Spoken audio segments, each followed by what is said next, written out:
ഉമ്മ അത് കണ്ടിട്ട് പറഞ്ഞിട്ട് ഈ ചെക്കന്മാര് കൊണ്ടാൽ ഇവരുടെ അടുത്തുനിന്നൊരു ഇത് കിട്ടാൻ എന്താ വഴിയെന്ന് ചോദിച്ചിട്ടുണ്ടായി.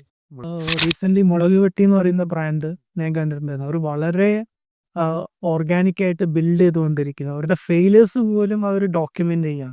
അതെ ഇത് കാണുന്ന ഒരാൾക്ക്, ഒരു കസ്റ്റമറിനെ സംബന്ധിച്ചിടത്തോളം അവർക്ക് തോന്നുന്നുണ്ട്, ഓക്കെ ഈ പയ്യന്മാര് കൊള്ളാം അല്ലെങ്കിൽ ഫൗണ്ടേഴ്സ് കൊള്ളാം. എന്റെ ഉമ്മ അത് കണ്ടിട്ട് പറഞ്ഞിട്ട് ഈ ചെക്കന്മാര് കൊണ്ടാൽ ഇവരുടെ അടുത്തുനിന്നൊരു ഇത് കിട്ടാൻ എന്താ വഴിയെന്ന് ചോദിച്ചിട്ടുണ്ടായി.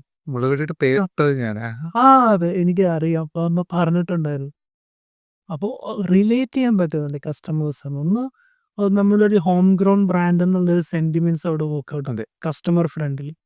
പിന്നെ അതിൻ്റെ ഒരു ഓൺട്രപ്രണോറിയൽ ഇൻസൈറ്റ് എന്ന് പറയുന്നത് വണ്ണബി ഓൺട്രപ്രണേഴ്സ്, അതായത് ആസ്പയറിംഗ് ഓൺട്രപ്രണേഴ്സിന് എന്താവുന്നുണ്ട്, റിലേറ്റ് ചെയ്യാൻ. റിലേറ്റ് ചെയ്യാൻ പറ്റുന്നുണ്ട്. അതെ പിന്നെ ഇൻവെസ്റ്റേഴ്സിന് എന്ത് ചെയ്യാൻ പറ്റുന്നുണ്ട്. അതെ ഇൻവെസ്റ്റർ പെർസ്പെക്റ്റീവിലും അത് നടക്കുന്നുണ്ട്. ബിൽഡ് ഇൻ പബ്ലിക് എന്ന് പറയുന്നത് ഇപ്പോൾ ഒരു ട്രെൻഡാണ്. അതെ അതെ അതെ കാരണം അതൊരു എന്തിനാ ചെയ്യുന്നതെന്ന് വെച്ചാൽ ഒരു അക്കൗണ്ടബിലിറ്റി കൂടിയാണ്.